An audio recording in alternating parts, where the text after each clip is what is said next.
Hi friends, ನಮಸ್ಕಾರ. ಮತ್ತೊಮ್ಮೆ ತಮಗೆಲ್ಲ ಪುಯಾಸ್ ಕಿಚನ್ಗೆ ಸ್ವಾಗತ. ಇವತ್ತು ನಾವು ಹಲಸಿನಕಾಯಿನ ಬಳಸಿ ವಿಶೇಷವಾದಂಥ ಒಂದು ಬಜ್ಜಿ ಮಾಡೋದು ಹೇಗೆ ಅಂತ ನೋಡೋಣ. ಸಾಮಾನ್ಯವಾಗಿ ಈ ಹಲಸಿನಕಾಯಿ ಸೀಸನಲ್ಲಿ ಮದುವೆ ಮನೆಗಳಲ್ಲಿ ವೆಲ್ಕಮ್ ಸ್ನ್ಯಾಕ್ಸ್ ಆಗಿ ಹಾಗೆ ಊಟದ ಜೊತೆ ಮಾಡೋವಂಥ ಈ ಹಲಸಿನಕಾಯಿ ಬಜ್ಜಿನ ತುಂಬ ಸುಲಭವಾಗಿ ಮಾಡೋದು ಹೇಗೆ ಅಂತ ನೋಡೋಣ. ಇದಕ್ಕೆ ನಾನೊಂದು ಎಳೆ ಹಲಸಿನಕಾಯಿ ತೊಗೊಂಡಿದ್ದೀನಿ. ಇದರಲ್ಲಿ ಒಂದು ಅರ್ಧದಷ್ಟು ಹಲಸಿನಕಾಯಿನ ನಾನು ಬಳಸ್ತಾ ಇದ್ದೀನಿ. ನೋಡಿ, ಇಲ್ಲಿ ಈ ರೀತಿ ಕಟ್ ಮಾಡಿ ಒಂದು ಟಿಶ್ಯೂ ತೊಗೊಂಡು ಈ ಹಾಲನ್ನೆಲ್ಲ ಈ ರೀತಿ ಒರೆಸ್ಕೊತಾ ಇದ್ದೀನಿ.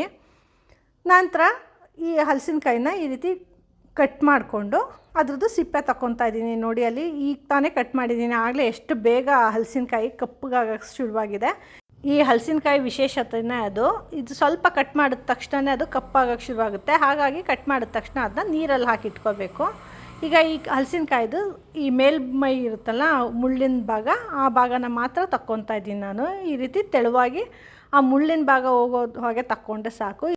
ಹೀಗೆ ಸಿಪ್ಪೆ ತಕ್ಕೊಂಡು ಇದನ್ನು ದೊಡ್ಡ ದೊಡ್ಡದಾಗಿ ಪೀಸ್ ಮಾಡಿ ನೀರಲ್ಲಿ ಹಾಕ್ಕೊತಾ ಇದ್ದೀನಿ. ಈ ರೀತಿ ನೀರಲ್ಲಿ ಹಾಕಿಕ್ಕೋದ್ರಿಂದ ಅದು ಕಪ್ಪಾಗೋದಿಲ್ಲ. ಅದಕ್ಕೋಸ್ಕರ ಈ ರೀತಿ ಎಲ್ಲ ಕಾಯಿನೂ ಸಿಪ್ಪೆ ತೆಗೆದು ಈ ರೀತಿ ದೊಡ್ಡ ದೊಡ್ಡ ಪೀಸ್ ಮಾಡಿ ಫಸ್ಟು ನೀರಲ್ಲಿ ಹಾಕಿಟ್ಕೊತಾ ಇದ್ದೀನಿ.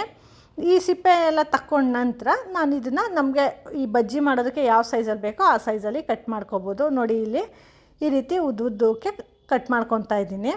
ಹೀಗೆ ದಪ್ಪ ಪೀಸ್ ಮಾಡಿಕೊಂಡ್ರೆ ಆ ಬಜ್ಜಿಗೆ ಚೆನ್ನಾಗಿರುತ್ತೆ. ನೋಡಿ, ಕಟ್ ಮಾಡಿದ ತಕ್ಷಣ ಎಷ್ಟು ಬಿಳಿಯಾಗಿರೋಂಥ ಕಾಯಿ ತಕ್ಷಣ ಕಪ್ಪಾಗೋಗ್ಬಿಡುತ್ತೆ. ಅದಕ್ಕೋಸ್ಕರ ಈ ರೀತಿ ಕಟ್ ಮಾಡಿ ನೀರೊಳಗಡೆ ಹಾಕಿಟ್ಕೋಬೇಕು. ಆದರೆ ತೊಂದರೆ ಇಲ್ಲ, ಇದು ಸ್ವಲ್ಪ ಬೇಯಿಸಿದ ತಕ್ಷಣ ಈ ಕಪ್ಪೆಲ್ಲ ಹೋಗಿ ಮತ್ತೆ ಬಿಳುಪಾಗಿ ಕಾಣೋಕ್ಕೆ ಶುರುವಾಗುತ್ತೆ. ನೋಡಿ, ಈ ರೀತಿ ನಾನು ದಪ್ಪದಾಗಿ ಕಟ್ ಮಾಡಿಕೊಂಡು ಎಲ್ಲ ಪೀಸ್ಗಳನ್ನ ಈ ನೀರೊಳಗಡೆ ಹಾಕಿಟ್ಕೊತಾ ಇದ್ದೀನಿ. ಹಾಗೆ ಇಲ್ಲಿ ಕಟ್ ಮಾಡೋವಾಗ ಕೈಗೆ ಹಾಗೆ ಚಾಕುಗೆಲ್ಲ ಸ್ವಲ್ಪ ಎಣ್ಣೆ ಹಚ್ಕೊಂಡ್ರೆ ಈ ನಾರಿನಂಶ ಎಲ್ಲ ಕೈಗೆ ಮತ್ತು ಚಾಕುಗೆಲ್ಲ ಆಗೋದಿಲ್ಲ. ಕಟ್ ಮಾಡ್ಕೊಳ್ಳೋಕ್ಕೂ ಅಷ್ಟೇ ತುಂಬ ಸುಲಭವಾಗಿ ಕಟ್ ಮಾಡ್ಕೋಬೋದು. ನೋಡಿ, ಈಗ ಎಲ್ಲ ಪೀಸು ಕಟ್ ಮಾಡ್ಕೊಂಡಿದ್ದಾಗಿದೆ. ಇಲ್ಲಿ ಸುಮಾರು ಒಂದು 2 ಕಪ್ ಆಗೋಷ್ಟು ಹಲಸಿನಕಾಯಿನ ಕಟ್ ಮಾಡ್ಕೊಂಡಿದ್ದೀನಿ. ಇದು ಈ ನೀರಲ್ಲಿ ಹಾಗೆ ಇರಲಿ. ಈಗ ಒಂದು ಪ್ಯಾನ್ನ ಬಿಸಿಗೆ ಇಟ್ಕೊಂಡಿದ್ದೀನಿ. ಈಗ ಈ ನೀರಿಂದ ತಕ್ಕೊಂಡು ಈ ಹಲಸಿನಕಾಯಿ ಕಟ್ ಮಾಡ್ಕೊಂಡಿರೋಂಥ ಪೀಸ್ನ ನೀರಿಂದ ತಕ್ಕೊಂಡು ನಾನು ಇದನ್ನ ಬೇಯೋದಕ್ಕೆ ಹಾಕ್ಕೊತಾ ಇದ್ದೀನಿ. ಈ ರೀತಿ ಪ್ಯಾನ್ಗೆ ಹಾಕ್ಕೊಂಡು ಒಂದು 1/4 ಕಪ್ಪಷ್ಟು ನೀರು ಹಾಕ್ಕೊಂಡಿದ್ದೀನಿ ಅಷ್ಟೇ.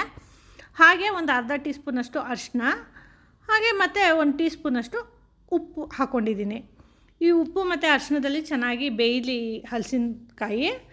ಒಂದು 5 ನಿಮಿಷ ಬೇಯಿಸ್ಕೊಂಡ್ರೆ ಸಾಕು. ತುಂಬ ಸಾಫ್ಟ್ ಆಗೋ ರೀತಿ ಬೇಯೋದು ಬೇಡ. 5 ನಿಮಿಷ ಬೇಯಿಸ್ಕೊಂಡ್ರೆ ಸಾಕು. ಆಗ ಅದು ಮೃದು ಆಗುತ್ತೆ. ನಂತರ ಬಜ್ಜಿ ಮಾಡ್ಕೊಳ್ಳೋಕ್ಕೆ ಅನುಕೂಲ ಆಗುತ್ತೆ. ಈಗ ನೋಡಿ, ಇದೊಂದು 5 ನಿಮಿಷ ಆಗಿದೆ. ಈ ಹಲಸಿನಕಾಯಿ ಸ್ವಲ್ಪ ಸಾಫ್ಟಾಗಿದೆ. ಹಾಗೆ ನೋಡಿ, ಅದು ಇದ್ದಂಥ ಕಪ್ಪೆಲ್ಲ ಹೋಗಿ ಹಾಕಿರೋಂಥ ಹಳದಿ ಮತ್ತು ಉಪ್ಪನ್ನೆಲ್ಲ ಹೀರ್ಕೊಂಡು ಹಲಸಿನಕಾಯಿ ಹದವಾಗಿ ಚೆನ್ನಾಗಾಗಿದೆ. ಈಗ ಇದು ಸ್ವಲ್ಪ ತಣ್ಣಗಾಗಲಿ. ಅಷ್ಟೊತ್ತಿಗೆ ಇದಕ್ಕೆ ಬೇಕಿರೋಂಥ ಹಿಟ್ಟನ್ನ ಸಿದ್ಧ ಮಾಡ್ಕೊಳ್ಳೋಣ. ಇದಕ್ಕೆ ನಾನು 1 ಟೀ ಸ್ಪೂನಷ್ಟು ಜಿಂಜರ್ ಗಾರ್ಲಿಕ್ ಪೇಸ್ಟ್ ಹಾಕ್ಕೊಂಡಿದ್ದೀನಿ. ಹಾಗೆ ಒಂದು ಅರ್ಧ ಟೀ ಸ್ಪೂನಷ್ಟು ಜೀರಿಗೆ, ಒಂದು 3 ಟೀ ಸ್ಪೂನ್ ಆಗೋಷ್ಟು ಅಚ್ಕಾರದ ಪುಡಿ ಹಾಕ್ಕೊಂಡಿದ್ದೀನಿ. ಮತ್ತು 1 ಟೀ ಸ್ಪೂನಷ್ಟು ಗರಂ ಮಸಾಲೆ, ಮತ್ತು 1 ಟೀ ಸ್ಪೂನಷ್ಟು ಧನಿಯಾ ಪುಡಿ, ಒಂದು ಅರ್ಧ ಟೀ ಸ್ಪೂನಷ್ಟು ಜೀರಾ ಪೌಡರು, ಒಂದು ಅರ್ಧ ಟೀ ಸ್ಪೂನಷ್ಟು ಅರಿಶಿನ ಹಾಕ್ಕೊಂಡಿದ್ದೀನಿ. ಈಗ ಮಸಾಲೆ ಪದಾರ್ಥಗಳೆಲ್ಲ ಹಾಕ್ಕೊಂಡಿದ್ದಾಯಿತು. ಈಗ ಹಿಟ್ಟುಗಳು ಹಾಕ್ಕೊಳ್ಳೋಣ ಬನ್ನಿ. ಇದಕ್ಕೆ 1 ಟೀ ಸ್ಪೂನಷ್ಟು ಕಡಲೆ ಹಿಟ್ಟು, 1 ಟೇಬಲ್ ಸ್ಪೂನಷ್ಟು ಅಕ್ಕಿ ಹಿಟ್ಟು, 1 ಟೇಬಲ್ ಸ್ಪೂನಷ್ಟು ಮೈದಾ ಹಿಟ್ಟು, ಹಾಗೆ 4 ಟೇಬಲ್ ಸ್ಪೂನಷ್ಟು ಕಾರ್ನ್ಫ್ಲೋರ್ ಹಾಕ್ಕೊಂಡಿದ್ದೀನಿ. ಈ ಪ್ರಪೋರ್ಷನಲ್ಲಿ ಈ ಹಿಟ್ಟುಗಳನ್ನೆಲ್ಲ ಹಾಕ್ಕೊಂಡ್ರೆ ಆ ಹಿಟ್ಟಿನ ಟೆಕ್ಸ್ಚರ್ ಚೆನ್ನಾಗಿ ಬರುತ್ತೆ. ಹಾಗೆ ಬಜ್ಜಿ ಕೂಡ ಅಷ್ಟೇ ಗರಿಗರಿಯಾಗಿ ಚೆನ್ನಾಗಿ ಬರುತ್ತೆ. ನೋಡಿ, ಈಗ ಎಲ್ಲ ಹಿಟ್ಟುಗಳನ್ನ ಹಾಕ್ಕೊಂಡಿದ್ದಾಗಿದೆ. ಈಗ ಇದಕ್ಕೆ ನಾನು ಅರ್ಧ ಟೀ ಸ್ಪೂನಷ್ಟು ಆಮ್ಚೂರ್ ಪೌಡರ್ ಹಾಕ್ಕೊಂಡಿದ್ದೀನಿ. ಹಾಗೆ 1 ಟೀ ಸ್ಪೂನಷ್ಟು ಕಸೂರಿ ಮೇಥಿನ ಈ ರೀತಿ ಪುಡಿ ಮಾಡಿ ಹಾಕ್ಕೊತಾ ಇದ್ದೀನಿ. ಈಗ ಕೊನೆಯಲ್ಲಿ ಇದಕ್ಕೆ ರುಚಿಗೆ ತಕ್ಕಷ್ಟು ಉಪ್ಪು ಹಾಕ್ಕೊಳ್ತಾ ಇದ್ದೀನಿ. ಇಲ್ಲಿ ಒಂದು ಅರ್ಧ ಟೀ ಸ್ಪೂನಷ್ಟು ಉಪ್ಪು ಹಾಕ್ಕೊಂಡ್ರೆ ಸಾಕಾಗುತ್ತೆ. ಯಾಕಂದರೆ ಈಗಾಗಲೇ ನಾವು ಹಲಸಿನಕಾಯಿ ಬೇಯಿಸೋದಕ್ಕೆ ಕೂಡ ಉಪ್ಪು ಹಾಕ್ಕೊಂಡಿದ್ದೀವಲ್ವ, ಅದಕ್ಕೋಸ್ಕರ. ಈಗ ಈ ಹಿಟ್ಟನ್ನೆಲ್ಲ ಚೆನ್ನಾಗಿ ಒಂದು ಸ್ಪೂನ್ ತೊಗೊಂಡು ಚೆನ್ನಾಗಿ ಮಿಕ್ಸ್ ಮಾಡಿಕೊಂಡು ನಂತರ ಸ್ವಲ್ಪನೇ ನೀರು ಹಾಕ್ಕೊಂಡು ಕಲಿಸ್ಕೋಬೇಕು. ಯಾಕಂದರೆ ಈ ಹಿಟ್ಟು ತೆಳ್ಳಗಾಗೋದ್ರೆ ಬಜ್ಜಿ ಚೆನ್ನಾಗಿ ಬರೋದಿಲ್ಲ. ಅದಕ್ಕೋಸ್ಕರ ಸ್ವಲ್ಪ ನೀರನ್ನ ಚುಮ್ಕಿಸ್ಕೊಂಡೇ ಕಲಿಸ್ಕೋಬೇಕು. ಹಿಟ್ಟು ಈ ಇಡ್ಲಿ ಹಿಟ್ಟಿರುತ್ತಲ್ಲ, ಆ ಹದಕ್ಕೆ ಕಲಿಸ್ಕೊಂಡ್ರೆ ಚೆನ್ನಾಗಿರುತ್ತೆ. ಹಾಗೆಯೇ ಇಲ್ಲಿ ಗಂಟು ಕೂಡ ಆಗಬಾರ್ದು, ಆ ರೀತಿ ಕಲಿಸ್ಕೋಬೇಕು. ಈ ಕಡಲೆ ಹಿಟ್ಟು ಹಾಗೆ ಕಾರ್ನ್ಫ್ಲೋರ್ ಎಲ್ಲ ಹಾಕ್ಕೊಂಡಿರೋದ್ರಿಂದ ಗಂಟಾಗೋ ಸಾಧ್ಯತೆ ಇರುತ್ತೆ. ಹಾಗಾಗಿ ಚೆನ್ನಾಗಿ ಗಂಟಿಲ್ದಿರೋ ರೀತಿ ಚೆನ್ನಾಗಿ ಕಲಿಸ್ಕೋಬೇಕು, ಸ್ವಲ್ಪನೇ ನೀರು ಹಾಕ್ಕೊಂಡು. ನೋಡಿ, ಈಗ ಇದು ಕಲಿಸ್ಕೊಂಡಿದ್ದಾಗಿದೆ. ಈಗ ಇದಕ್ಕೆ ನಾವು ಆಗಲೇ ಹಲಸಿನಕಾಯಿನ ಬೇಯಿಸಿಟ್ಕೊಂಡಿದ್ದೇವಲ್ಲ, ಈ ಹಲಸಿನಕಾಯಿ ಪೀಸ್ಗಳನ್ನೆಲ್ಲ ಇದಕ್ಕೆ ಹಾಕ್ಕೊಂಡು ಚೆನ್ನಾಗಿ ಮಿಕ್ಸ್ ಮಾಡ್ಕೋಬೇಕು. ಹಾಗೆ ಮಿಕ್ಸ್ ಮಾಡಿ ಆ ಹಲಸಿನಕಾಯಿ ಮೇಲೆ ಚೆನ್ನಾಗಿ ಇದು ಕೋಟ್ ಆಗಬೇಕು, ಆ ರೀತಿ ಮಿಕ್ಸ್ ಮಾಡ್ಕೋಬೇಕು.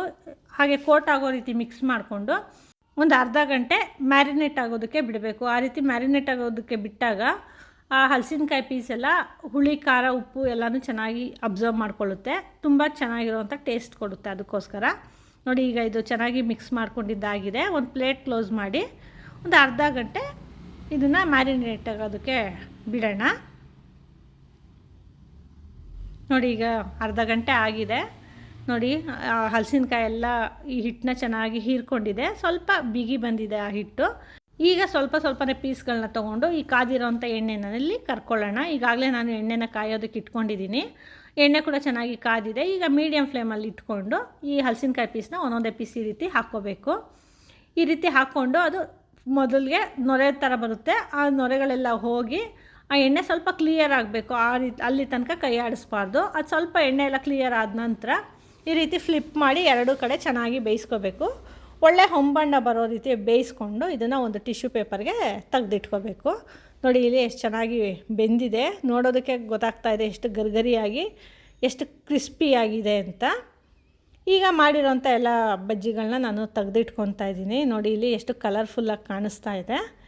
ಇದೇ ರೀತಿ ನಾನು ಕಲಸಿರೋಂಥ ಎಲ್ಲ ಹಲಸಿನಕಾಯಿನೂ ಇದೇ ರೀತಿ ಎಣ್ಣೆಯಲ್ಲಿ ಕರೆದುಕೊಂಡು ಇಟ್ಕೊಂಡಿದ್ದೀನಿ. ಈ ರೀತಿ ಹಾಗೆ ಕೂಡ ತಿನ್ನೋದಕ್ಕೆ ಚೆನ್ನಾಗಿರುತ್ತೆ. ಸಾಸ್ ಅಥವಾ ಚಟ್ನಿ ಜೊತೆ ತಿನ್ನೋದಕ್ಕೆ ಕೂಡ ಚೆನ್ನಾಗಿರುತ್ತೆ, ಅಥವಾ ಎಲ್ಲ ಮಸಾಲೆ ಹಾಕಿರೋದ್ರಿಂದ ಪ್ಲೇನಾಗಿ ಹಾಗೆ ತಿನ್ನೋಕೆ ಕೂಡ ಇದು ಚೆನ್ನಾಗಿರುತ್ತೆ. ಅಥವಾ ಮಕ್ಳಿಗೆ ಬೇಕಂದರೆ ಈ ರೀತಿ ಟೂತ್ ಪಿಕ್ಗೆ ಒಂದು ಪೀಸಷ್ಟು ಆನಿಯನ್ನು, ಒಂದು ಪೀಸ್ ಕ್ಯಾಪ್ಸಿಕಮ್ಮು, ಹಾಗೆ ಒಂದು ಪೀಸಷ್ಟು ಈ ಹಲಸಿನಕಾಯಿ ಮ್ಯಾರಿನೇಟ್ ಆಗಿರೋಂಥ ಹಲಸಿನಕಾಯಿ ಹಾಕಿ ಈ ರೀತಿ ಮಾಡಿ ಕೊಟ್ಟರೆ ಮಕ್ಳಿಗಂತೂ ತುಂಬಾ ಇಷ್ಟ ಆಗುತ್ತೆ. ನೋಡಿ, ಇಲ್ಲಿ ಈ ರೀತಿ ಮಾಡಿದ್ರೆ ಎಷ್ಟು ಕಲರ್ಫುಲ್ಲಾಗಿ ಕಾಣುತ್ತೆ ಅಲ್ವಾ. ಸಾಮಾನ್ಯವಾಗಿ ಮದುವೆ ಮನೆಗಳಲ್ಲಿ ಈ ರೀತಿ ಟೂತ್ ಪಿಕ್ಗೆ ಚುಚ್ಚಿ ಹೀಗೆ ಮಾಡಿರ್ತಾರೆ. ಮಕ್ಳಿಗಂತೂ ತುಂಬಾ ಇಷ್ಟ ಆಗಿರುತ್ತೆ. ಈ ರೀತಿ ನಾನು ಕೂಡ ಹೀಗೆ ಹಾಕ್ಕೊಂಡು ಇದನ್ನ ಕೂಡ ಕರೆದಿಟ್ಕೊತಾ ಇದ್ದೀನಿ.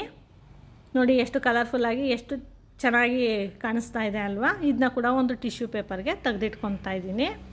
ಈ ರೀತಿ ಮಾಡಿ ಕೊಟ್ಟರಂತೂ ಮಕ್ಕಳು ತುಂಬಾ ಇಷ್ಟಪಟ್ಟು ತಿಂತಾರೆ. ಹಾಗೆ ಹಲಸಿನಕಾಯಿ ಕೂಡ ತುಂಬಾ ಆರೋಗ್ಯಕರ. ಹಾಗಾಗಿ ಈ ರೀತಿ ಮಾಡಿಕೊಡೋದ್ರಿಂದ ಮಕ್ಕಳು ಇಷ್ಟಪಟ್ಟು ಕೂಡ ತಿಂತಾರೆ.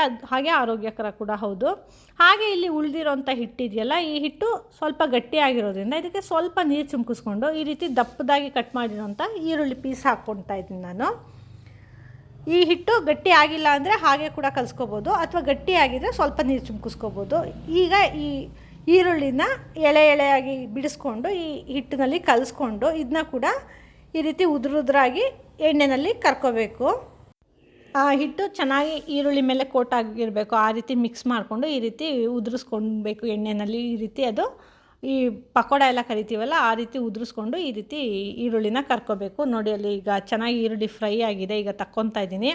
ಅದು ಕ್ರಿಸ್ಪಿಯಾಗಿ ಚೆನ್ನಾಗಿ ಬೆಂದಿರುತ್ತೆ. ಹಾಗೆ ಈರುಳ್ಳಿ ಅರ್ಧಂಬರ್ಧ ಹಸಿಯಾಗಿರುತ್ತೆ, ಹಾಗಾಗಿ ತುಂಬಾ ಚೆನ್ನಾಗಿರುತ್ತೆ. ಹಾಗೆ ಇಲ್ಲೊಂದು 2 ಕಡ್ಡಿಯಷ್ಟು ಕರಿಬೇವನ್ನ ಕೂಡ ನಾನು ಈ ಎಣ್ಣೆಯಲ್ಲಿ ಕರೆದಿಟ್ಕೊತಾ ಇದ್ದೀನಿ. ಈ ರೀತಿ ಈರುಳ್ಳಿ ಮತ್ತು ಕರಿಬೇವನ್ನ ಕರ್ಕೊಂಡು ಈ ಮಾಡಿರೋಂಥ ಬಜ್ಜಿ ಮೇಲೆ ಈ ರೀತಿ ಹಾಕ್ಕೊಂಡು ಗಾರ್ನಿಷ್ ಮಾಡ್ಕೊಂಡ್ರಂತೂ ತುಂಬ ಕಲರ್ಫುಲ್ಲಾಗಿ ಚೆನ್ನಾಗಿ ಕಾಣಿಸುತ್ತೆ. ಹಾಗೆ ಇಲ್ಲಿ ಮಾಡ್ಕೊಂಡಿರೋಂಥ ಸ್ಟಿಕ್ ಕೂಡ ಅಷ್ಟೇ. ನೋಡಿ, ಎಷ್ಟು ಕಲರ್ಫುಲ್ಲಾಗಿ ಎಷ್ಟು ಟೆಂಪ್ಟಿಂಗ್ ಆಗಿದೆ ಅಲ್ವಾ. ಹಾಗೆ ಈ ಬಜ್ಜಿ ಕೂಡ ಅಷ್ಟೇ, ನಾನು ಒಂದು ಪೀಸ್ನ ಮುರಿದು ತೋರಿಸ್ತಾ ಇದ್ದೀನಿ. ನೋಡಿ, ಹೊರಗಡೆ ಅಂತೂ ಎಷ್ಟು ಕ್ರಿಸ್ಪಿಯಾಗಿದೆ, ಹಾಗೆ ಒಳಗಡೆಯಿಂದ ಎಷ್ಟು ಸಾಫ್ಟಾಗಿದೆ. ನೋಡಿದ್ರೆ ರುಚಿಕರವಾದಂಥ ಹಲಸಿನಕಾಯಿ ಬಜ್ಜಿ ಮದುವೆ ಮನೆಗಳಲ್ಲಿ ಮಾಡೋವಂಥ ಶೈಲಿಯಲ್ಲೇ ಸಿದ್ಧ ಆಗಿದೆ. ಮಾಡೋದು ಅಷ್ಟೇ ಎಷ್ಟು ಸುಲಭ ಅಲ್ವಾ. ಹಾಗೆ ರುಚಿನೂ ಕೂಡ ಅಷ್ಟೇ ತುಂಬ ಚೆನ್ನಾಗಿರುತ್ತೆ. ಈ ರೆಸಿಪಿ ನಿಮಗೆ ಇಷ್ಟ ಆಯಿತಾ? ಹಾಗಿದ್ರೆ ನೀವು ಟ್ರೈ ಮಾಡಿ ಹೇಗೆ ಬಂತು ಅಂತ ನಮಗೆ ಫೀಡ್ಬ್ಯಾಕ್ ಕೊಡಿ. ಹಾಗೆ ಇಂಥ ಇನ್ನೂ ಹೆಚ್ಚು ವೀಡಿಯೋಸ್ಗಳಿಗಾಗಿ ನಮ್ಮ ಪೂಯಾಸ್ ಕಿಚನ್ನ ಲೈಕ್ ಮಾಡಿ, ಶೇರ್ ಮಾಡಿ, ಹಾಗೆ ಸಬ್ಸ್ಕ್ರೈಬ್ ಮಾಡಿ. ಧನ್ಯವಾದಗಳು.